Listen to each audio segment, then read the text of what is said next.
पाकिस्तान वाली जिहड़ी रिपोर्ट आ जदों इहदे विच इह गल आई कि उत्थे इन्हां ने UAE दे विच बैठ के बहुत सारे बंदे मरवाए ने 20 के करीब, जिन्हां कतलां दे विच अपनी कौम दे भाई हरमीत सिंह PhD ते भाई परमजीत सिंह पंजवड़ दा कतल भी है। भारत सरकार वल्लों गज वज के इस रिपोर्ट नूं ठीक कहा जा रहा कि हाँ असीं ये काम करवाया। जिहड़ा CM योगी आदित्यनाथ यूपी वाला अज उन्हें लंबी चौड़ी तकरीर झाड़ी आ कि असीं तां जी चुन चुन के मारांगे। Defence minister mister Rajnath Singh जिहड़े उन्हां नूं बहुत लोग बड़ा साऊ ते सिविलाइज्ड जिहा बंदा मनदे रहे है, पर वो भी इस मुद्दे उत्ते BJP RSS भागमे एजेंडे के तहत बड़ियां गर्मा गर्म गल्लां कर रहे ने कि जी असीं तां पाकिस्तान दे विच घुस के मारांगे। जदों भारत ते पाकिस्तान की गल आउंदी आ इत्थे तां जिहड़ा बहुत ज़्यादा संभावना मन्नी जाती है कि जे गल बिगड़ गई तां ये दोने मुल्क जिहड़े ने किसी भी हद नूं सकेंटां च पार करन वाली बिरती रखते हैं। कनेडा तो रिपोर्ट आई YouTube ते जां होरनां चैनलों वगैरह ते ਉਹਦਾ ਤਾਂ ਵਿਰੋਧ ਕਰਨ ਮੌਕੇ ਇਹਨਾਂ ਦਾ ਇਹੀ ਸੀ ਕਿ ਸਰਕਾਰੀ ਤੌਰ ਤੇ ਉੱਤੇ ਇਹਨੂੰ ਚੈਨਲਾਂ ਚੂਲਾਂ ਤੋਂ ਲਹਾ ਦਿਓ, ਚੱਲਣਾ ਦਿਓ, ਭਾਰਤ 'ਚ ਲੋਕ ਦੇਖਣ ਹੀ। ਫਿਰ ਆ ਗਿਆ ਆਸਟ੍ਰੇਲੀਆ ਵਾਲੀ, ਉਹਦੇ ਵਿੱਚ ਇਹਨਾਂ ਦਾ ਮਾੜਾ ਮੋਟਾ ਪੱਖ ਪੇਸ਼ ਹੋਇਆ ਸੀਗਾ। ਹੁਣ ਜਿਹੜੀ ਗਾਰਡੀਅਨ ਵਾਲੀ ਰਿਪੋਰਟ ਆ ਉਹ ਵੋਟਾਂ ਦੇ ਮਾਹੌਲ ਵਿੱਚ ਇਹਨਾਂ ਨੂੰ ਸੂਤ ਬਹਿੰਦੀ। ਜੇਕਰ ਭਾਰਤ ਨੇ ਹੋਰਨਾਂ ਵੱਡੇ ਮੁਲਕਾਂ ਦੀਆਂ ਨੀਤੀਆਂ ਅਨੁਸਾਰ ਦੂਜੇ ਮੁਲਕਾਂ ਦੇ ਵਿੱਚ ਵੜ ਕੇ ਉੱਥੋਂ ਦੇ ਨਾਗਰਿਕਾਂ ਨੂੰ ਇਸ ਤਰੀਕੇ ਨਾਲ ਕਤਲ ਕਰਨਾ ਜਾਰੀ ਰੱਖਿਆ ਤਾਂ ਇਹ ਇੱਕ ਤਰੀਕੇ ਨਾਲ ਕਿਸੇ ਦੀ ਸੋਵਰਨਟੀ ਹੈ ਜਿਹੜੀ ਪ੍ਰਭੂ ਸੱਤਾ ਉਹਨੂੰ ਚੈਲੰਜ ਕਰਨ ਵਾਲੀ ਗੱਲ ਆ ਤੇ ਇਹਦੇ ਨਤੀਜੇ ਬੜੇ ਖਤਰਨਾਕ ਨਿਕਲ ਸਕਦੇ। ਤੋ ਇਹ ਗੱਲ ਵੀ ਐਡਮਿਟ ਕਰਨਗੇ ਜਾਂ ਕਰ ਰਹੇ ਨੇ ਕਿ ਜਿਹੜਾ ਗੁਰਦੁਆਰਾ ਹਰਰਾਏ ਸਾਹਿਬ ਦੇ ਵਿੱਚ ਕਤਲੇਆਮ ਹੋਇਆ ਸੀ ਉਹ ਇਸਲਾਮਿਕ ਸਟੇਟ ਦੇ ਨਾਂ ਹੇਠ ਇੰਡੀਅਨ ਏਜੰਸੀ ਨੈਟਵਰਕ ਦਾ ਸਾਰਾ ਡਿਜ਼ਾਈਨ ਕੀਤਾ ਹੋਇਆ ਸੀ। TV 84 ਉੱਤੇ ਪ੍ਰੋਗਰਾਮ ਖਬਰ ਦੀ ਖਬਰ ਦੇਖ ਰਿਹਾ ਹੈ ਸਾਰੇ ਦਰਸ਼ਕਾਂ ਨੂੰ ਮੈਂ ਸਰਬਜੀਤ ਸਿੰਘ ਘੁਮਾਣ ਫਤਿਹ ਅਰਜ਼ ਕਰਦਾ ਜੀ। ਵਾਹਿਗੁਰੂ ਜੀ ਕਾ ਖਾਲਸਾ ਵਾਹਿਗੁਰੂ ਜੀ ਕੀ ਫਤਿਹ। ਪਿਛਲੇ 5-4 ਦਿਨਾਂ ਤੋਂ ਜਿਹੜਾ ਗਾਰਡੀਅਨ ਅਖਬਾਰ ਦੀ ਰਿਪੋਰਟ ਤੋਂ ਬਾਅਦ ਸਾਰੇ ਸਿੱਖ ਜਗਤ ਵਿੱਚ ਤਰਥੱਲੀ ਮੱਚੀ ਹੋਈ ਆ। ਉਹਦੇ ਵਿੱਚ ਇੱਕ ਨਵਾਂ ਮੋੜ ਇਹ ਆਇਆ ਕਿ ਪਹਿਲਾਂ ਜਦੋਂ ਆਸਟ੍ਰੇਲੀਆ ਨੇ ਤੇ ਇਸੇ ਤਰੀਕੇ ਨਾਲ ਕੈਨੇਡਾ ਨੇ ਇਸੇ ਤਰੀਕੇ ਦੀਆਂ ਰਿਪੋਰਟਾਂ ਨਸ਼ਰ ਕੀਤੀਆਂ ਸੀ ਕਿ ਭਾਰਤ ਸਰਕਾਰ ਕੁਝ ਵਾਧੇ ਘਾਟੇ ਕਰ ਰਹੀ ਆ, ਸਿੱਖਾਂ ਨੂੰ ਟਾਰਗੇਟ ਕਰ ਰਹੀ ਆ। ਪਾਕਿਸਤਾਨ ਵਾਲੀ ਸਰਕਾਰ ਨੇ ਪਾਕਿਸਤਾਨ ਵਾਲੀ ਜਿਹੜੀ ਰਿਪੋਰਟ ਆ ਜਦੋਂ ਇਹਦੇ ਵਿੱਚ ਇਹ ਗੱਲ ਆਈ ਕਿ ਉੱਥੇ ਇਹਨਾਂ ਨੇ UAE ਦੇ ਵਿੱਚ ਬੈਠ ਕੇ ਬਹੁਤ ਸਾਰੇ ਬੰਦੇ ਮਰਵਾਏ ਨੇ 20 ਦੇ ਕਰੀਬ, ਜਿਨ੍ਹਾਂ ਕਤਲਾਂ ਦੇ ਵਿੱਚ अपनी कौम के भाई हरमीत सिंह PhD ते भाई परमजीत सिंह पंजवड़ का कतल भी है।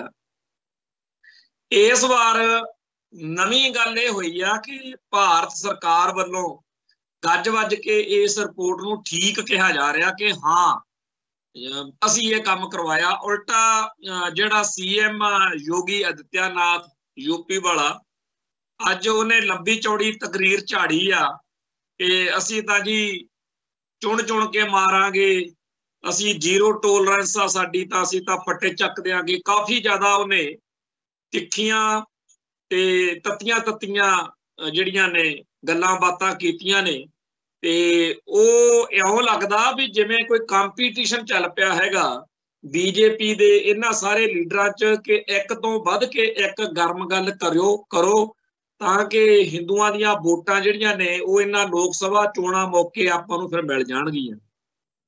ਤੇ defence minister mister Rajnath Singh ਆ ਜਿਹੜੇ ਉਹਨਾਂ ਨੂੰ ਬਹੁਤ ਲੋਕ ਬੜਾ ਸਾਊ ਤੇ ਸਿਵਲਾਈਜ਼ਡ ਜਿਹਾ ਬੰਦਾ ਮੰਨਦੇ ਰਹੇ ਆ, ਪਰ ਉਹ ਵੀ ਇਸ ਮੁੱਦੇ ਉੱਤੇ BJP RSS ਭਾਗਵੇਂ ਏਜੰਡੇ ਦੇ ਤਹਿਤ ਬੜੀਆਂ ਗਰਮਾ ਗਰਮ ਗੱਲਾਂ ਕਰ ਰਹੇ ਨੇ कि जी असीं तां पाकिस्तान दे विच घुस के मारांगे। और ये इन्हां दा जिहड़ा डायलॉग आ ये बड़ा इन्हां दा पसंदीदा डायलॉग आ भी आर पार दी लड़ाई होगी इंज हो। हालांकि ਜਦੋਂ ਇਹ ਜੰਗੀ ਦੀਆਂ ਗੱਲਾਂ ਕਰਦੇ ਆ ਵੀ ਅਸੀਂ ਜਿਵੇਂ ਵਾਰ ਕੋਈ ਹਥਿਆਰਬੰਦ ਇਹ ਕੋਈ ਗਰੀਲਾ ਐਕਸ਼ਨ ਦੀ ਗੱਲ ਨਹੀਂ ਕਰ ਰਹੇ ਹੁੰਦੇ, ਇਹਨਾਂ ਦੇ ਦਿਮਾਗ 'ਚ ਜੰਗ ਹੁੰਦੀ ਹੈ। ਤੇ ਜਦੋਂ ਜੰਗ ਦਾ ਤਸਵਰ ਸਾਡੇ ਪੰਜਾਬ ਦੇ ਜਾਂ ਸਾਡੇ ਭਾਈਚਾਰੇ ਦੇ ਦਿਮਾਗ 'ਚ ਆਉਂਦਾ, ਉਦੋਂ ਸਾਨੂੰ ਪਤਾ ਕਿ ਲਹਿੰਦਾ ਤੇ ਚੜ੍ਹਦਾ ਪੰਜਾਬ ਆ ਜਿਹੜਾ ਉਹ ਕਿੰਨਾ ਲੋਕਾਂ ਦਾ ਆ, ਜਾਂ ਇੱਥੇ ਸਾਡੇ ਕਿਹੜੇ ਲੋਕਾਂ ਦੇ ਜਿਹੜੇ ਹਿੱਤ ਜੁੜੇ ਹੋਏ ਨੇ। ਸਿੱਧੀ ਜੀ ਗੱਲ ਹੈ, ਬਾਰਡਰ ਦੇ ਉੱਤੇ ਕੋਈ ਲਾਲੇ ਭੋਲੇ ਤਾਂ ਬੈਠੇ ਨਹੀਂ।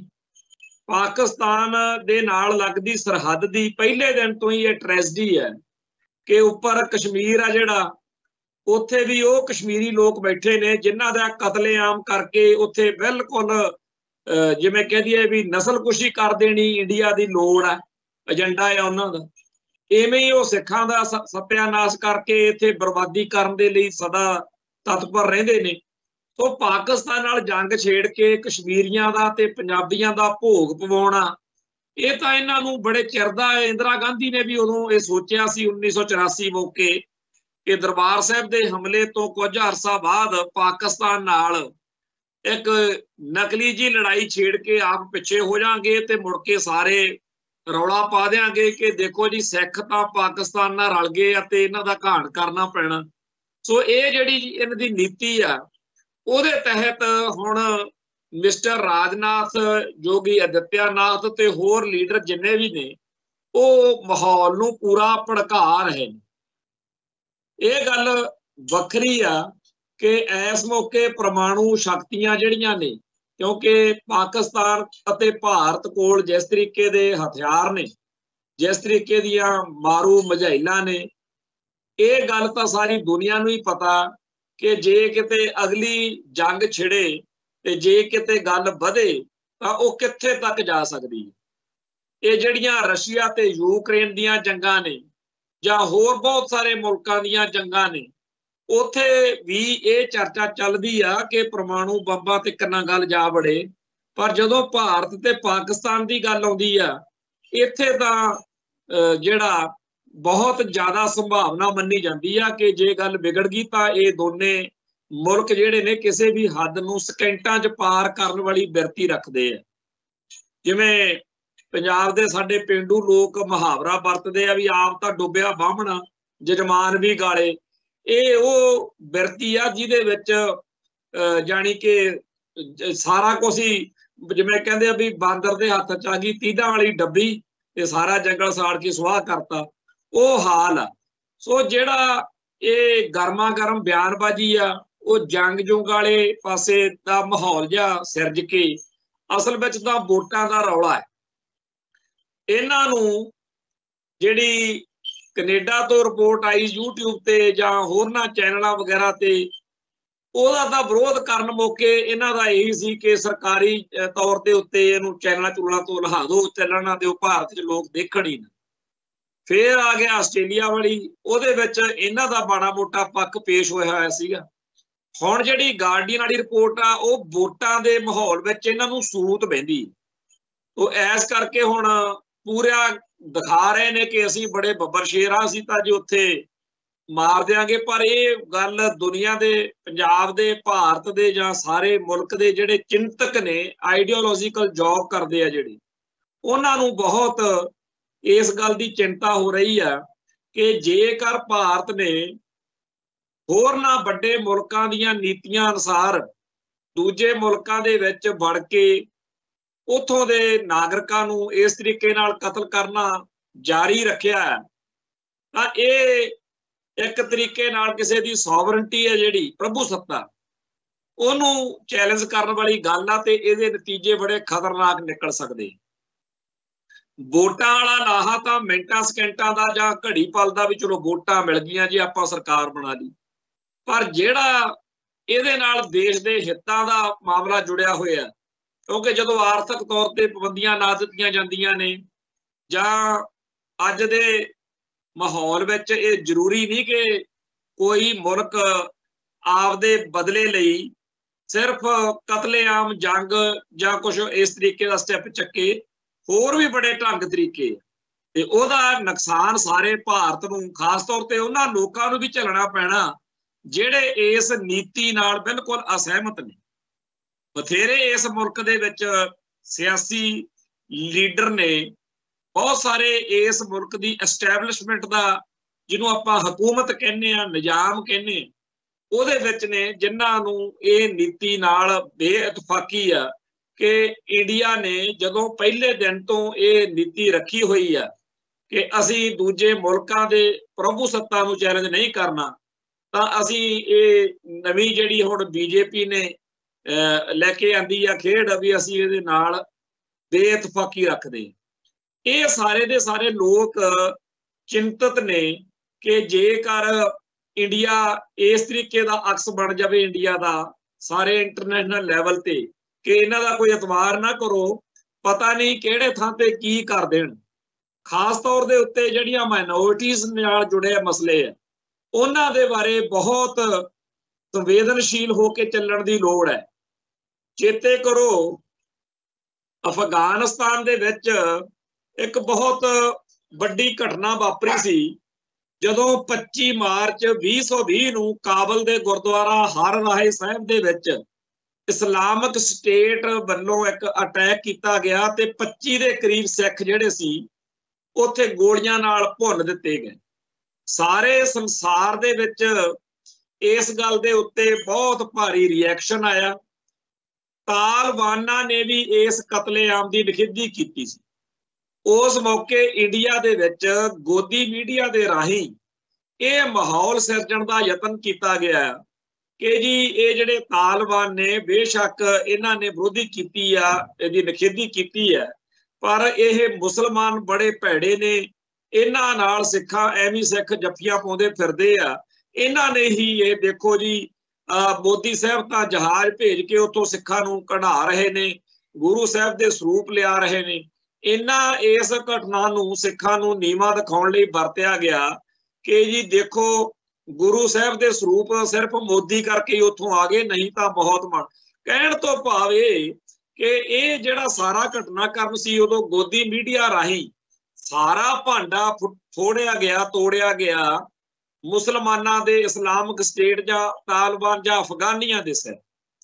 पर जो कुछ अज नशर हो रहा कि मुसलमानां नूं भर्ती करके UAE दे राही भारतीय एजेंटां ने, खुफिया महकमे दे लोकां ने उन्हां तों बहुत कतलेआम कराया कि जिस तरीके नाल CM योगी आदित्यनाथ यूपी वाला, राजनाथ सिंह डिफेंस मिनिस्टर ते होर ABCD जिहड़े भारतीय हुकूमती सिस्टम का हिस्सा ने वो गर्ज बरज के कह रहे ने कि हाँ असीं कीता, हाँ असीं करांगे। कि वो ये गल भी एडमिट करनगे जां कर रहे ने कि जिहड़ा गुरुद्वारा हर राए साहिब दे विच कतलेआम होया सी वो इस्लामिक स्टेट दे नाम हेठ इंडियन एजेंसी नैटवर्क का सारा डिजाइन किया होया सी।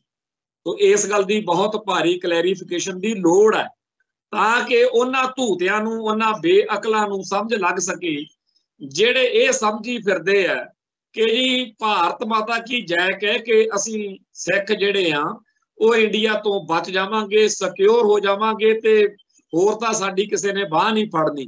हकीकत ये है कि आपदे हितां लई बहुत चालां इंडिया चलदा है।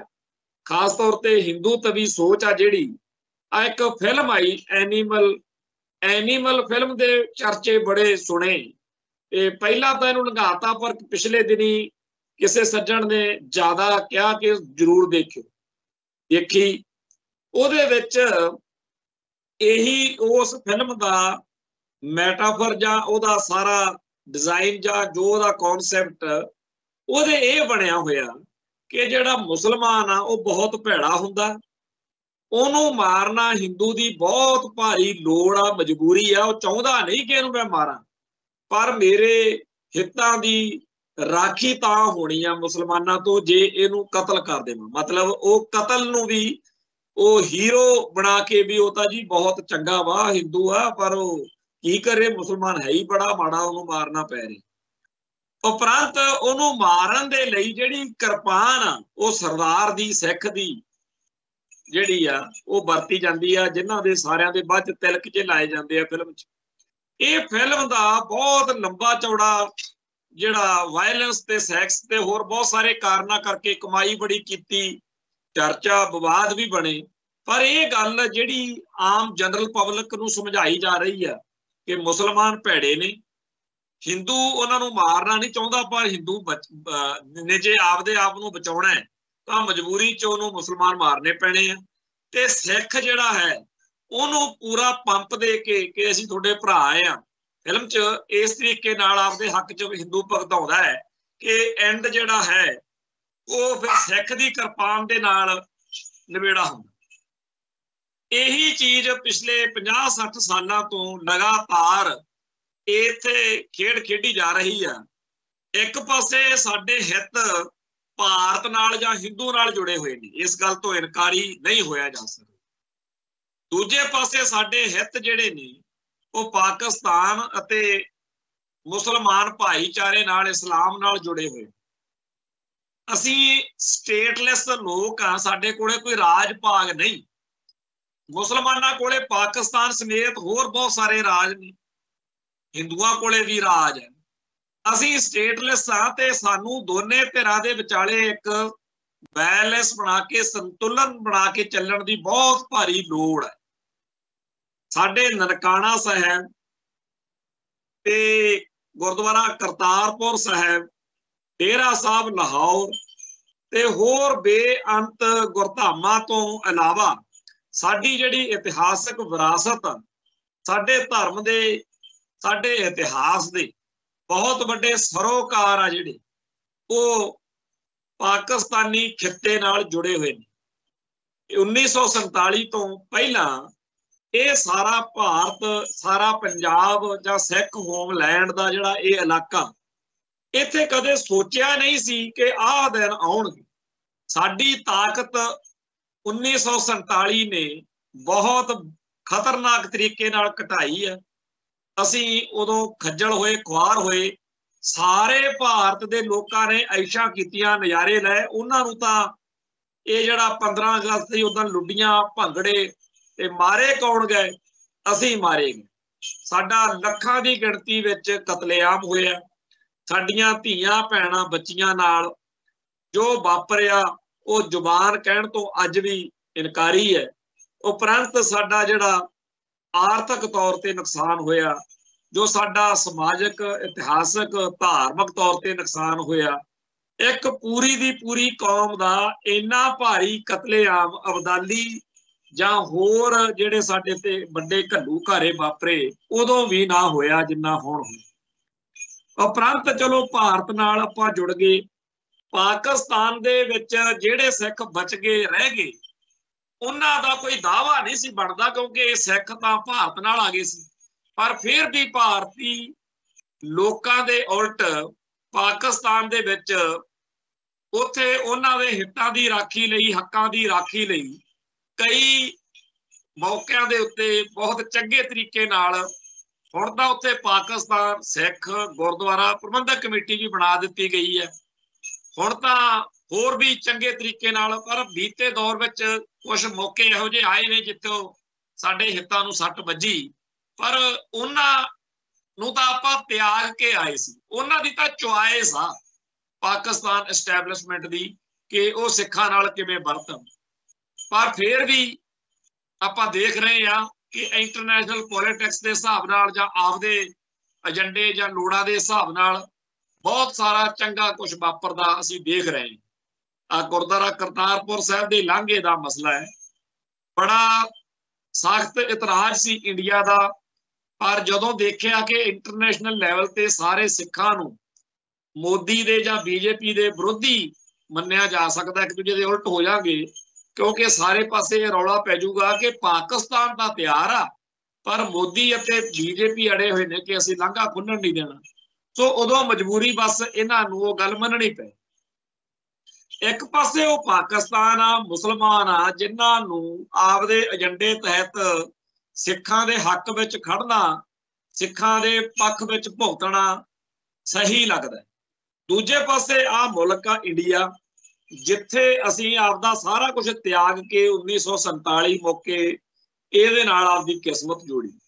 इस मुल्क ने, इथों के लोगों ने कदे साडी कदर नहीं की कि अंग्रेज के खिलाफ संघर्ष दौरान, जिन्हों फ्रीडम मूवमेंट कहने, ਉਹਦੇ ਵਿੱਚ सब तो ਵੱਧ फांसियां, जेलां, कैदा, नुकसान वो साडे होए। कदर करनी चाहिए है। जे कोई बंदे का पुत बैठा होवे, वो हर तरह कहे कि सब तो बड़ा सरकारी तौर पर हिस्सा हर थां दे उत्ते इन्हां दा होना चाहिए। पर 1947 मौके जो सट बजी सो बजी, बाद इस मुल्क के पूरे निजाम ने मिथ लिया कि सिखां दी बोली, धर्म, सिविलाइजेशन पूरी तरह बर्बाद कर देनी है। इन्हां दे पानी खोलो, इन्हां दी बोली मार दिओ, इन्हां दे हितां दा नुकसान करो, हर संभव तरीके नाल साडा घाण करदे कराउंदे अखीर 1984 वाला जो वापरिया वो तो सिखर कर दित्ती। सिखां नूं उन्ना टाइम जुत्ती फिरदी रही जिन्ना टाइम वो खालिस्तान जिंदाबाद नहीं कह दित्ता। 1947 तो 84 तक हर सिख डटिया रहा कि नहीं, भारत माता की जय ही कहना।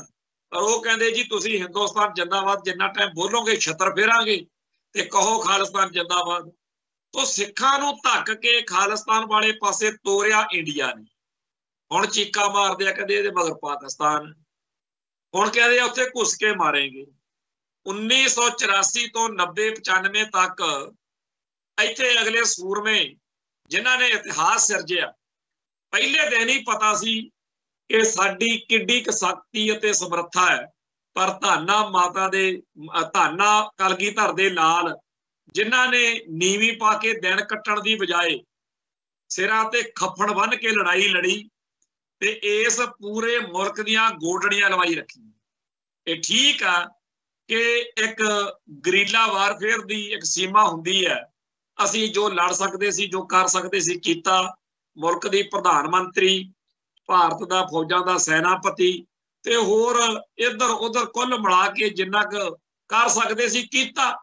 पर जंग जिहड़ी आ वो जारी है ते अज डिप्लोमैटिक तौर दे उत्ते जदों साडी अज लड़ाई का जिहड़ा मुहाज आ, इहदे विच इंटरनेशनल लैवल ते सारे अड-अड मुल्कां दे विच साडी हमायत वध रही है। अज आ जिहड़ा गार्डियन जां कनेडा ते आस्ट्रेलिया ने साडे फेवर विच साडे बारे दुनिया नूं दस्सिया कि इन्हां नूं कौन मार रहा। ना सानू पाकिस्तान मार रहा, ना सानू कोई मुसलमान मार रहा। इन्हां सारे एजेंडियां दे मगर कौन है? इंडिया। इंडिया साडी सारे कासे दी बर्बादी दे लई जिवें अहद करी बैठा, जिवें किसी वेले बादशाह फ्रैक्चर ने, कदे जकरीए ने, कदे अवदाली ने, कदे नादर ने, कदे किसी होर ने कहा भी जिथे सिख मिलदा मार सिटो।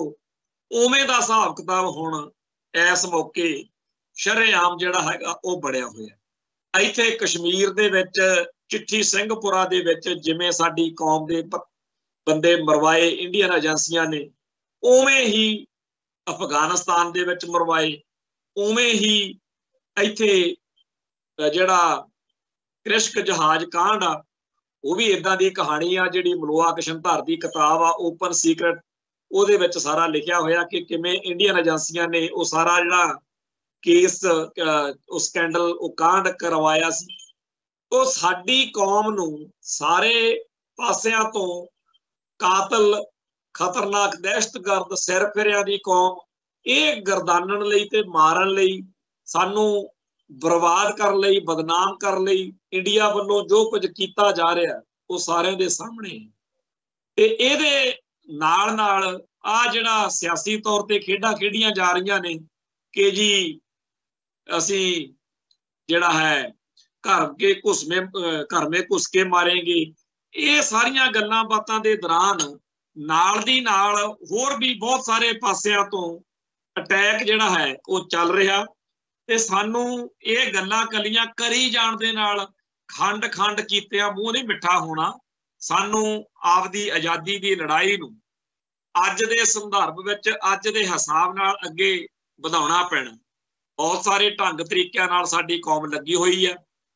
लड़ाई जिहड़ी आ ਉਹਦੇ विच जिहड़ा साधन जिहड़ा ढंग तरीका कामयाबी दवा रहा होवे ਉਹਨੂੰ ਵਰਤੀ ਜਾਣਾ ਬਹੁਤ ਚੰਗੀ ਗੱਲ ਹੁੰਦੀ ਆ, ਪਰ ਜਿਸ ਪਲ ਜਦੋਂ ਲੱਗੇ ਕਿ ਹੁਣ ਇਹ ਫਰੂਟਫੁੱਲ ਨਹੀਂ ਸਾਬਤ ਹੋ ਰਿਹਾ ਤਰੀਕਾ, ਫਿਰ ਉਹਦੀ ਥਾਂ ਤੇ ਨਵਾਂ ਤਰੀਕਾ ਲੱਭ ਲੈਣਾ, ਉਹਦੀ ਥਾਂ ਦੇ ਉੱਤੇ ਨਵੇਂ ਰਾਹ ਨਵੇਂ ਸਾਧਨ ਲੱਭਣੇ, ਇਹ ਵੀ ਸਿਆਣਪ ਹੁੰਦੀ ਹੈ। ਸੋ ਜਿਸ ਤਰੀਕੇ ਨਾਲ ਪਿਛਲੇ ਖਾੜਕੂ ਸਿੱਖ ਸੰਘਰਸ਼ ਤੋਂ ਬਾਅਦ ਵਿੱਚ ਓਵਰਗਰਾਊਂਡ ਫਰੰਟ ਦੇ ਉੱਤੇ ਲੜਾਈ ਸ਼ੁਰੂ ਕੀਤੀ, ਉਹਦੇ ਵਿੱਚ ਅੱਜ ਦੇ ਮਾਹੌਲ ਵਿੱਚ ਕੌਮ ਨੂੰ ਨਵੇਂ ਸਿਰਿਓਂ ਲਾਮਬੰਦ ਕਰਨ ਲਈ ਬੜੇ ਸੱਜੇ ਢੰਗ ਤਰੀਕੇ ਵਰਤੇ ਜਾ ਰਹੇ ਨੇ। ਦਲ ਖਾਲਸਾ ਵੱਲੋਂ 1978 ਦੇ ਸ਼ਹੀਦਾਂ ਦੀ ਯਾਦ ਵਿੱਚ ਜੋ ਸਰਕਾਰ ਨੇ ਨਰਕਧਾਰੀਆਂ ਨੂੰ ਮੂਹਰੇ ਲਾ ਕੇ ਇੱਥੇ ਸਾਡੇ ਅੰਮ੍ਰਿਤਸਰ ਦੇ ਵਿੱਚ ਸਿੱਖਾਂ ਦਾ ਕਤਲੇਆਮ ਕਰਾਇਆ ਸੀ, ਉਹਦੇ ਸੰਬੰਧ ਵਿੱਚ ਤਖ਼ਤ ਸ੍ਰੀ ਦਮਦਮਾ ਸਾਹਿਬ ਵਿਖੇ 12 ਅਪ੍ਰੈਲ ਨੂੰ ਵੱਡਾ ਪ੍ਰੋਗਰਾਮ ਉਲੀਕਿਆ ਹੋਇਆ ਤੇ ਉੱਥੇ ਸਿੱਖ ਜਗਤ ਵੱਲੋਂ ਜੋ ਸੰਘਰਸ਼ ਚੱਲ ਰਿਹਾ ਉਹਨੂੰ ਉਸ ਕਾਂਡ ਨਾਲ, ਉਸ ਨਸਲਕੁਸ਼ੀ ਦੇ, ਉਸ ਕਤਲੇਆਮ, ਉਸ ਸਾਕੇ ਨਾਲ ਜੋੜ ਕੇ ਜੋ ਪੋਸਟਰ ਬਣਾਇਆ ਗਿਆ ਉਹ ਆਪਣੇ ਆਪ ਦੇ ਵਿੱਚ ਹੀ ਸਭ ਕੁਝ ਕਹਿ ਰਿਹਾ। ਸੰਤ ਭਿੰਡਰਾਂ ਵਾਲਿਆਂ ਦਾ, ਭਾਈ ਸਾਹਿਬ ਭਾਈ ਫੌਜਾ ਸਿੰਘ, ਭਾਈ ਵਧਾਵਾ ਸਿੰਘ ਬੱਬਰ ਤੇ ਭਾਈ ਗਜਿੰਦਰ ਸਿੰਘ, ਇਹਨਾਂ ਸਾਰਿਆਂ ਦੀ ਜਿਹੜੀ ਤਸਵੀਰ ਵਾਲਾ ਇਹ ਪੋਸਟਰ ਆ, ਇਹ ਦੱਸਦਾ ਕਿ ਜੰਗ ਜਾਰੀ ਹੈ। ਅੱਜ ਭਾਈ ਅਮਰਤਪਾਲ ਸਿੰਘ ਤੇ ਉਹਦੇ ਸਾਥੀਆਂ ਦਾ ਜੋ ਡਿਬਰੂਗੜ੍ਹ ਦੇ ਵਿੱਚ ਗ੍ਰਿਫਤਾਰੀ ਕਰਕੇ ਉੱਥੇ ਨਜ਼ਰਬੰਦ ਕੀਤੇ ਹੋਏ ਨੇ, ਉਹਨਾਂ ਦੇ ਸੰਬੰਧ ਵਿੱਚ ਜੋ ਸਰਗਰਮੀਆਂ ਇੱਥੇ ਚੱਲ ਰਹੀਆਂ ਨੇ, ਉਹਦੇ ਵਿੱਚ ਜਿਹੜਾ ਅਲਟੀਮੇਟਮ ਦਿੱਤਾ ਗਿਆ ਸੀ 17 ਤਰੀਕ ਨੂੰ, ਉਹਦੇ ਕਰਕੇ ਰੱਖਿਆ ਗਿਆ ਸੀ ਕਿ 8 ਤਰੀਕ ਨੂੰ ਇੱਥੇ ਮਾਰਚ ਕੱਢਣਾ ਦਮਦਮਾ ਸਾਹਿਬ। ਬਾਕੀ ਤਾਂ ਜੋ ਨੌਜਵਾਨਾਂ ਦੇ ਉੱਤੇ ਕਹਿਰ ਟੁੱਟਣਾ ਸੀ, ਜਿਸ ਤਰੀਕੇ ਨਾਲ ਪੁਲਿਸ ਨੇ ਬੁੱਚੜਪੁਣਾ ਕਰਨਾ ਸੀ, ਉਹ ਤਾਂ ਬਾਦਲ ਵੇਲੇ ਜਦੋਂ ਆਪਣਾ ਚੱਲਦਾ ਸੀ ਸਰਸੇ ਵਾਲੇ ਦੇ ਮਸਲੇ ਉੱਤੇ ਸੰਘਰਸ਼, ਉਦੋਂ ਵੀ ਇਹੀ ਕੁਝ ਹੁੰਦਾ ਰਿਹਾ। ਪਰ ਹੁਣ ਇਸ ਵਾਰ ਭਗਵੰਤ ਮਾਨ ਦੀ ਸਰਕਾਰ ਨੇ ਤਾਂ ਸਿਰੇ ਦੀ ਬੇਹਯਾਈ ਕੀਤੀ ਹੈ। ਅੱਜ ਉਹਨਾਂ ਲੋਕਾਂ ਨੂੰ ਸ਼ਰਮ ਆਉਂਦੀ ਹੋਣੀ ਆ ਜਿਹੜੇ ਆਪਦੇ ਆਪ ਨੂੰ ਪੰਥਕ ਤੇ ਬੜੇ ਕੌਮੀ ਜਜ਼ਬੇ ਵਾਲੇ ਮੰਨਦੇ ਆ। ਉਦੋਂ ਇੱਕੋ ਹੀ ਰੱਟ ਫੜੀ ਹੋਈ ਸੀ ਕਿ ਬਾਦਲ ਕਿਆਂ ਨੂੰ ਪਾਸੇ ਕਰਨਾ ਤੇ ਆਪਾਂ ਆਮ ਆਦਮੀ ਪਾਰਟੀ ਮਜ਼ਬੂਤ ਕਰਨੀ। ਤੇ ਅੱਜ ਆਮ ਆਦਮੀ ਪਾਰਟੀ ਜਿਸ ਤਰੀਕੇ ਨਾਲ ਭਾਈ ਅਮਰਤਪਾਲ ਸਿੰਘ ਦੀ ਮਾਤਾ ਨੂੰ ਤੇ ਹੋਰ ਬਹੁਤ ਸਾਰੇ ਮਾਸੂਮ ਬੇਦੋਸ਼ੇ ਲੋਕਾਂ ਨੂੰ ਨਿਸ਼ਾਨਾ ਬਣਾਈ ਫਿਰਦੀ ਹੈ। ਮੈਨੂੰ ਲੱਗਦਾ ਹੈ ਕਿ ਜਿਹੜੇ ਸਿਆਸੀ ਵਿਰੋਧੀ ਨੇ ਭਗਵੰਤ ਮਾਨ ਦੇ, ਆਮ ਆਦਮੀ ਪਾਰਟੀ ਦੇ, ਉਹ ਪੂਰੇ ਖੁਸ਼ ਹੋਣੇ ਆ ਜਿਸ ਤਰੀਕੇ ਨਾਲ ਪੁਲਿਸ ਨੂੰ ਖੁੱਲ੍ਹ ਦਿੱਤੀ ਗਈ ਹੈ, ਜਿਸ ਤਰੀਕੇ ਦਾ ਜ਼ਬਰ ਚੱਲ ਰਿਹਾ। ਤੇ ਜੇ ਇਹੀ ਚੱਲਦਾ ਰਹੇ ਤੇ ਅਗਲੀ ਵਾਰ ਆਮ ਆਦਮੀ ਪਾਰਟੀ ਨੂੰ ਬੂਥ ਲਾਉਣ ਨੂੰ ਬੰਦਾ ਨਹੀਂ ਮਿਲਣਾ। ਜੇ ਇਵੇਂ ਚੱਲਦਾ ਰਹੇ ਤਾਂ ਲੋਕਾਂ ਨੇ ਜੁੱਤੀ ਫੇਰਨੀ ਆ ਕਿ ਤੁਸੀਂ ਉਹੀ ਉਹ ਬੰਦੇ ਸੀ ਜਿਨ੍ਹਾਂ ਨੂੰ ਅਸੀਂ ਇਹ ਮੰਨ ਕੇ ਨਾਲ ਤੁਹਾਡਾ ਸਾਥ ਸਹਿਯੋਗ ਦੇ ਕੇ ਸਰਕਾਰ ਬਣਾਈ ਸੀ। ਪਰ ਲੋਕ ਘੁੰਮਣ ਘੇਰੀ 'ਚ ਫਸੇ ਹੋਏ ਨੇ। ਕਾਂਗਰਸ ਤੋਂ ਜੁੱਤੀਆਂ ਪੈਂਦੀਆਂ ਭੱਜ ਕੇ ਬਾਦਲ ਦਲ ਵੱਲ ਨੂੰ ਤੁਰ ਪੈਂਦੇ ਸੀ। ਬਾਦਲ ਦਲ ਤੋਂ ਬਚਣ ਦੇ ਲਈ ਆਮ ਆਦਮੀ ਪਾਰਟੀ ਲਿਆਏ। ਆਮ ਆਦਮੀ ਪਾਰਟੀ ਨੇ ਹੁਣ ਤਾਰੇ ਦਿਖਾਤੇ ਕਿਸੇ ਹੋਰ ਨੂੰ ਲੈ ਆਉਣਗੇ। ਇਸ ਸਿਸਟਮ ਦੇ ਅੰਦਰ ਤਾਂ ਇਹੀ ਗਧੀ ਗੇੜ, ਇਹੀ ਕੁਛ ਹੁੰਦਾ ਰਹਿਣਾ। ਇਹਦੇ ਤੋਂ ਬਚਣ ਦੇ ਲਈ ਕੌਮ ਨੂੰ ਖਾਲਿਸਤਾਨ ਦੇ ਰਾਹ ਤੁਰਨਾ ਪੈਣਾ। ਪਰ ਇਹਦੇ ਲਈ ਸਾਨੂੰ ਇੰਨਾ ਕੁ ਤਾਂ ਕਰ ਸਕਦੇ ਹਾਂ ਕਿ ਕੌਮ ਪ੍ਰਸਤ ਬੰਦੇ ਲੱਭੀਏ। ਜੇ ਚੋਣਾਂ ਵੋਟਾਂ ਤੋਂ ਬਗੈਰ ਸਰਦਾ ਹੀ ਨਹੀਂ ਤਾਂ ਕੋਈ ਧਿਰ ਇਹੋ ਜਿਹੀ ਉਭਾਰ ਲਈ ਜਾਵੇ ਜਿਹੜੀ ਪੰਥ ਨੂੰ, ਕੌਮ ਨੂੰ, ਆਹ ਜਿਹੜਾ ਆਪਾਂ ਲਿਆਈ ਫਿਰਦੇ ਆ ਆਮ ਆਦਮੀ ਪਾਰਟੀ ਵਾਲਾ ਕੰਮ, ਇਹ ਤਾਂ ਬਿਲਕੁਲ ਹੀ, ਇਹ ਤਾਂ ਭਾਰਤੀ ਹਕੂਮਤ ਦੀ ਖੇਡ 'ਚ ਫਸਦੀ। ਸੋ ਭਾਈ ਅਮਰਤਪਾਲ ਸਿੰਘ ਹੁਣਾਂ ਦੇ ਮਾਤਾ ਤੇ ਹੋਰਨਾਂ ਦੀ ਗ੍ਰਿਫਤਾਰੀ ਦੀ ਸ਼੍ਰੋਮਣੀ ਗੁਰਦੁਆਰਾ ਪ੍ਰਬੰਧਕ ਕਮੇਟੀ ਵੱਲੋਂ ਤੇ ਹੋਰ ਬਹੁਤ ਸਾਰੀਆਂ ਸ਼ਖਸੀਅਤਾਂ, ਜਥੇਬੰਦੀਆਂ ਵੱਲੋਂ ਨਿਖੇਧੀ ਕੀਤੀ ਗਈ ਆ, ਮੁਖਾਲਫਤ ਕੀਤੀ ਗਈ ਹੈ। ਪਰ ਇੰਡੀਅਨ ਸਟੇਟ ਸਿਸਟਮ ਨੂੰ ਕੋਈ ਫਰਕ ਨਹੀਂ। ਉਹ ਫੜਨਗੇ ਆਪਦੀ ਮਰਜ਼ੀ ਨਾਲ, ਛੱਡਣਗੇ ਆਪਦੀ ਮਰਜ਼ੀ ਨਾਲ, ਜਿੱਥੇ ਚਾਹਣ ਉਹ ਰੱਖ ਸਕਦੇ ਆ। ਸੋ ਇਹ ਜਿਹੜਾ ਕਹਿਰ ਵਾਪਰ ਰਿਹਾ, ਇਹ ਸਿੱਖਾਂ ਦੇ ਅੰਦਰ ਉਹ ਸਾਰੇ ਸੰਘਰਸ਼ ਦਾ ਜਿਹੜਾ ਸ਼ਹੀਦਾਂ ਦਾ ਡੁੱਲਿਆ ਹੋਇਆ ਖੂਨ ਆ, ਉਹਦੀ ਤਪਸ਼, ਉਹਦੀ ਯਾਦ ਦੁਬਾਰਾ ਚੇਤੇ ਕਰਵਾ ਦਿੰਦਾ ਕਿ ਸਾਡੀ ਕੌਮ ਦੇ ਉੱਤੇ ਤਾਂ ਆਹੀ ਕੁਛ ਚੱਲਣਾ। ਦੂਜੇ ਪਾਸੇ ਸਿੱਖ ਕੌਮ ਦੇ ਉੱਤੇ ਜੋ ਜ਼ਬਰ ਹੋ ਰਿਹਾ ਸੋ ਹੋ ਰਿਹਾ। ਭਾਰਤ ਦੀ ਜਿਹੜੀ ਅਗਲੇ ਦਿਨਾਂ ਦੀ ਤਸਵੀਰ ਆ, ਇੰਡੀਅਨ ਸਟੇਟ ਪਾਲਿਸੀ, ਜਿਸ ਤਰੀਕੇ ਨਾਲ ਭਾਰਤੀ ਨਿਜ਼ਾਮ ਆਪਦੇ ਆਪ ਨੂੰ ਆਉਣ ਵਾਲੇ ਦਿਨਾਂ ਦੇ ਵਿੱਚ ਵੱਡੇ घटनाक्रम ਲਈ ਤਿਆਰ ਕਰ ਰਿਹਾ ਉਹਦੀ ਚਰਚਾ ਕਰਨੀ ਬਈ ਜ਼ਰੂਰੀ ਹੈ। ਇੱਕ ਖਬਰ ਆ, ਖਬਰ ਦੇ ਅਰਥ ਬੜੇ ਵੱਡੇ ਹੈ। NCERT ਜਿਹੜਾ national council of education research and training, ਉਹਦੇ ਵਿੱਚ ਜਿਹੜੀਆਂ ਕਿਤਾਬਾਂ ਆਈਆਂ ਨੇ ਹੁਣ ਉਹ ਧਿਆਨ ਮੰਗਦੀਆਂ ਨੇ। ਇਹਨਾਂ ਕਿਤਾਬਾਂ ਦੇ ਵਿੱਚ ਬਾਬਰੀ ਮਸਜਿਦ ਢਾਹੇ ਜਾਣ ਨੂੰ, ਗੁਜਰਾਤ ਦੰਗਿਆਂ ਵਿੱਚ ਮੁਸਲਮਾਨਾਂ ਦੇ ਮਾਰੇ ਜਾਣ ਨੂੰ ਤੇ ਹਿੰਦੂ ਤਵ ਤੇ ਮਨੀਪੁਰ ਨੂੰ ਇਸ ਤਰੀਕੇ ਨਾਲ ਲਿਖਿਆ ਗਿਆ ਕਿ ਹੁਣ ਬੱਚਿਆਂ ਦੇ ਦਿਲ ਦਿਮਾਗ ਦੇ ਵਿੱਚ ਸਭ ਕੁਝ ਨਵੇਂ ਤਰੀਕੇ ਨਾਲ ਭਰਨ ਦੇ ਲਈ ਤਿਆਰੀ ਹੋ ਗਈ ਹੈ। ਇਹ ਅਖਬਾਰਾਂ ਦੇ ਵਿੱਚ ਚਰਚਾ ਵੀ ਹੋਈ ਹੈ ਕਿ ਜਿਹੜੀ 11ਵੀਂ ਜਮਾਤ ਦੀ ਕਿਤਾਬ ਆ ਉਹਦੇ ਵਿੱਚ ਇਹ ਲਿਖਿਆ, ਪਹਿਲਾਂ ਲਿਖਿਆ ਹੋਇਆ ਸੀ ਕਿ 2002 ਦੇ ਵਿੱਚ ਗੁਜਰਾਤ 'ਚ ਗੋਧਰਾ ਕਾਂਡ ਤੋਂ ਬਾਅਦ ਦੰਗਿਆਂ ਵਿੱਚ 1000 ਤੋਂ ਵੱਧ ਲੋਕ ਮਾਰੇ ਗਏ ਸੀ ਤੇ ਜ਼ਿਆਦਾਤਰ ਮੁਸਲਮਾਨ ਸੀ। ਹੁਣ ਇਹ ਲਿਖਦਾ ਹੈ ਕਿ ਗੁਜਰਾਤ 'ਚ ਗੋਧਰਾ ਕਾਂਡ ਤੋਂ ਬਾਅਦ ਹੋਏ ਦੰਗਿਆਂ ਦੌਰਾਨ 1000 ਤੋਂ ਵੱਧ ਲੋਕ ਮਾਰੇ ਗਏ ਸੀ। ਜਿਹੜਾ ਮੁਸਲਮਾਨ ਅੱਖਰ ਸੀ ਉਹ ਖਤਮ ਕਰਤਾ। ਹੁਣ ਨਹੀਂ ਪਤਾ ਲੱਗਦਾ ਵੀ ਕੌਣ ਮਾਰੇ ਗਏ ਸੀ, ਲੋਕ ਮਾਰੇ ਗਏ ਸੀ। ਇਵੇਂ ਹੀ ਇੱਕ ਹੋਰ ਬਦਲਾਅ ਕੀਤਾ ਗਿਆ ਕਿ ਭਾਰਤ ਦਾ ਦਾਅਵਾ ਹੈ ਕਸ਼ਮੀਰ ਬਾਰੇ, ਉਹਦਾ ਇਹ ਕਿ ਭਾਰਤ ਦਾ ਦਾਅਵਾ ਹੈ ਕਿ ਇਹ ਖੇਤਰ ਨਜਾਇਜ਼ ਕਬਜ਼ੇ ਹੇਠ ਹੈ। ਜਿਹੜਾ ਮਕਬੂਜ਼ਾ ਕਸ਼ਮੀਰ ਕਹਿੰਦੇ ਆ, ਉਹ ਕੋਈ ਉਹਨੂੰ ਆਜ਼ਾਦ ਕਸ਼ਮੀਰ ਕਹਿੰਦਾ, ਕੋਈ ਉਹਨੂੰ ਪਾਕਿਸਤਾਨ ਦੇ ਕਬਜ਼ੇ ਹੇਠਲਾ ਕਸ਼ਮੀਰ, ਕੋਈ ਭਾਰਤ ਦੇ ਕਬਜ਼ੇ, ਉਹਦੇ ਬੜੇ ਨਾਂ ਨੇ। ਪਰ ਮਕਬੂਜ਼ਾ ਕਸ਼ਮੀਰ ਬਾਰੇ ਕਿਤਾਬ 'ਚ ਦਰਜ ਇਹ ਕਰ ਦਿੱਤਾ ਗਿਆ, ਪਹਿਲਾਂ ਇਹ ਸੀ ਕਿ ਭਾਰਤ ਦਾ ਦਾਅਵਾ ਕਿ ਇਹ ਖੇਤਰ ਨਜਾਇਜ਼ ਕਬਜ਼ੇ ਹੇਠ ਹੈ, ਪਾਕਿਸਤਾਨ ਇਸ ਖੇਤਰ ਨੂੰ ਆਜ਼ਾਦ ਪਾਕਿਸਤਾਨ ਕਹਿੰਦਾ ਹੈ। ਪਹਿਲਾਂ ਇਹ ਲਿਖਿਆ ਸੀ। ਹੁਣ ਲਿਖਦਾ ਹੈ ਹਾਲਾਂਕਿ ਇਹ ਭਾਰਤੀ ਖੇਤਰ ਹੈ ਜੋ ਕਿ ਪਾਕਿਸਤਾਨ ਦੇ ਨਜਾਇਜ਼ ਕਬਜ਼ੇ ਹੇਠ ਹੈ ਤੇ ਇਸ ਨੂੰ ਪਾਕਿਸਤਾਨ ਦੇ ਕਬਜ਼ੇ ਵਾਲਾ ਜੰਮੂ ਕਸ਼ਮੀਰ ਕਿਹਾ ਜਾਂਦਾ ਹੈ। ਹੁਣ ਇਹਦੇ ਨਾਲ ਨਿਆਣਿਆਂ ਦੇ ਦਿਲ ਦਿਮਾਗ 'ਚ ਇਹ ਗੱਲ ਬਿਠਾ ਦਿੱਤੀ ਕਿ ਜਿਹੜਾ ਪਾਕਿਸਤਾਨ ਦੇ ਕਬਜ਼ੇ ਵਾਲਾ ਕਸ਼ਮੀਰ ਆ ਉਹ ਭਾਰਤ ਦਾ ਵਾ, ਉਹਨੂੰ ਆਪਾਂ ਇੱਕ ਨਾ ਇੱਕ ਦਿਨ ਕਾਬੂ ਕਰਨਾ, ਕਿਉਂਕਿ ਨਫ਼ਰਤ ਭੜਕਾਈ ਰੱਖਣ ਲਈ, ਜੰਗ ਦਾ ਮਾਹੌਲ ਬਣਾਈ ਰੱਖਣ ਲਈ ਇਹਦੀ ਲੋੜ। ਅੱਗੇ ਇਹ ਹੈ ਕਿ ਮਨੀਪੁਰ ਬਾਰੇ ਪਹਿਲਾਂ ਲਿਖਿਆ ਹੋਇਆ ਸੀ ਕਿ ਭਾਰਤ ਸਰਕਾਰ ਮਨੀਪੁਰ ਦੀ ਚੁਣੀ ਹੋਈ ਵਿਧਾਨ ਸਭਾ ਨਾਲ ਚਰਚਾ ਕੀਤੇ ਬਿਨਾਂ ਸਤੰਬਰ 1949 ਵਿੱਚ ਰਲੇਵੇਂ ਦੇ ਸਮਝੌਤੇ ਤੇ ਦਸਤਖਤ ਕਰਨ ਲਈ ਮਹਾਰਾਜਾ ਉੱਤੇ ਦਬਾਅ ਪਾਉਣ ਲਈ ਸਫਲ ਰਹੀ। ਇਸ ਨਾਲ ਮਨੀਪੁਰ ਵਿੱਚ ਬਹੁਤ ਗੁੱਸਾ ਤੇ ਨਾਰਾਜ਼ਗੀ ਪੈਦਾ ਹੋਈ, ਜਿਸ ਦੇ ਨਤੀਜੇ ਦਾ ਅਹਿਸਾਸ ਅਜੇ ਵੀ ਕੀਤਾ ਜਾ ਰਿਹਾ ਹੈ। ਪਰ ਹੁਣ ਸੋਧ ਕਰਕੇ ਲਿਖ ਦਿੱਤਾ ਕਿ ਭਾਰਤ ਸਰਕਾਰ ਸਤੰਬਰ 1949 ਵਿੱਚ ਮਹਾਰਾਜਾ ਨੂੰ ਰਲੇਵੇਂ ਤੇ ਸਮਝੌਤੇ ਤੇ ਦਸਤਖਤ ਕਰਨ ਲਈ ਮਨਾਉਣ ਵਿੱਚ ਸਫਲ ਰਹੀ। ਇਹ ਤੇ ਇਹੋ ਜਿਹੇ ਸਾਰੇ ਬਦਲਾਅ ਜਿਹੜੇ ਨੇ ਇਹ ਆਉਣ ਵਾਲੇ ਸਮੇਂ ਦੀ ਭਾਰਤ ਦੀ ਨੀਤੀ ਆ ਜਿਹੜੀ ਉਹਨੂੰ ਜ਼ਾਹਿਰ ਕਰਦੇ ਨੇ। ਕਈ ਲੋਕ ਇਸ ਬੀਜੇਪੀ ਭਗਵੇਂ ਏਜੰਡੇ ਦੇ ਸਾਰੇ ਸਿਸਟਮ ਨੂੰ ਦੇਖ ਕੇ, ਡੀਪ ਸਟੇਟ ਦੀਆਂ ਇਹਨਾਂ ਹਰਕਤਾਂ ਨੂੰ ਦੇਖ ਕੇ ਕਹਿਣ ਲੱਗ ਪਏ ਨੇ ਕਿ ਕਿੰਨਾ ਚੰਗਾ ਹੋਵੇ ਜੇਕਰ ਇਸ ਵਾਰ ਕਾਂਗਰਸ ਵਾਲੀ ਜਿਹੜੀ ਧਿਰ ਵਾ ਉਹ ਸੱਤਾ 'ਚ ਆ ਜਾਵੇ। ਲੋਕ ਇਸ ਤਰੀਕੇ ਨਾਲ ਵੀ ਸੋਚਣ ਲੱਗ ਪਏ ਨੇ। ਪਰ ਕੀ ਕਾਂਗਰਸ ਦੇ ਆਉਣ ਨਾਲ ਜਾਂ ਬੀਜੇਪੀ ਦੇ ਜਾਣ ਨਾਲ ਜੋ ਨੀਤੀਆਂ ਇਸ ਮੁਲਕ ਨੇ ਅਡਾਪਟ ਕਰ ਲਈਆਂ ਨੇ ਉਹਨਾਂ 'ਚ ਕੋਈ ਫਰਕ ਪਵੇਗਾ? ਇਹ ਬੜਾ ਵੱਡਾ ਕੁਐਸਚਨ ਹੈ, ਇਹ ਤੇ ਬੜੀ ਡਿਸਕਸ਼ਨ ਦੀ ਲੋੜ ਹੈ। ਪਰ ਸੱਚਾਈ ਇਹ ਆ ਕਿ ਭਾਰਤ ਦੇ ਵਿੱਚ ਆਉਣ ਵਾਲਾ ਜਿਹੜਾ ਸਮਾਂ ਉਹ ਕੋਈ ਬਹੁਤਾ ਭਵਿੱਖ ਚੰਗਾ ਨਹੀਂ ਦਿਖ ਰਿਹਾ। ਉਹ ਭਗਵੇਂ ਬ੍ਰਿਗੇਡ ਲਈ, ਹਿੰਦੂ ਤਵੀਆਂ ਲਈ ਇੱਕ ਖੂਨ ਖਰਾਬੇ ਦਾ, ਇੱਕ ਮਾਰ ਮਰਈਏ ਦਾ ਦੌਰ ਜਿਹੜਾ ਹੈ ਉਹ ਲੱਗਦਾ, ਉਹਨਾਂ ਨੂੰ ਲੱਗਦਾ ਕਿ ਸਾਡੇ ਹੱਥ 'ਚ ਹੁਣ ਸਭ ਕੁਛ ਆ, ਅਸੀਂ ਰਗੜਾ ਫੇਰ ਦਿਆਂਗੇ। ਔਰ ਇਹ ਉਹੋ ਜਿਹੀ ਨੀਤੀ ਆ ਜਿਹੋ ਜਿਹੀ ਔਰੰਗਜ਼ੇਬ ਨੇ ਵੀ ਕਿਸੇ ਵੇਲੇ ਅਪਣਾਈ ਕਿ ਅਸੀਂ ਬਾਕੀ ਲੋਕਾਂ ਦਾ ਘਾਣ ਕਰਕੇ ਸਾਰਿਆਂ ਨੂੰ ਆਪਦਾ ਇਸਲਾਮ ਦੇ ਵਿੱਚ ਲੈ ਆਵਾਂਗੇ।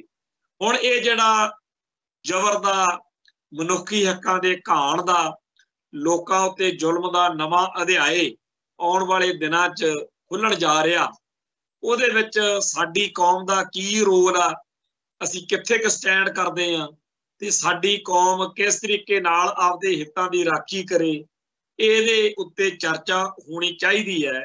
ਪਰ ਸਾਡੀ ਕੌਮ ਦੀ ਬਦਕਿਸਮਤੀ ਤੇ ਖੁਸ਼ਕਿਸਮਤੀ।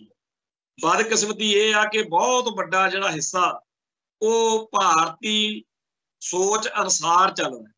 खुशकिस्मती ये आ कि कौम के बहुत बड़े हिस्से नूं इस गल की समझ है कि जे असी बचना तो खालिस्तान बगैर साडा बचा नहीं। सो सिक्खी की चढ़ती कला लई, पंथ के बचा लई खालिस्तान की गल जिहड़ी आ वो दिनों दिन मजबूत हो रही है। ये एक जंग का, ये एक टकराव का जिहड़ा दौर आ, इहने इतिहास का निर्णय करना, वक्त ने लंघ जाना।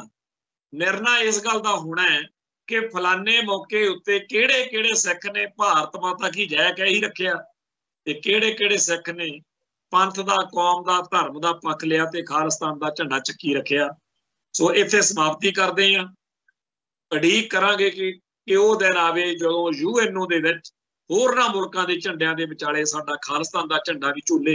उस दिन दी उड़ीक विच फतेह अर्ज करदा जी। नानक नाम चढ़दी कला तेरे भाणे, सरबत दा भला। वाहिगुरू जी का खालसा, वाहिगुरू जी की फतेह।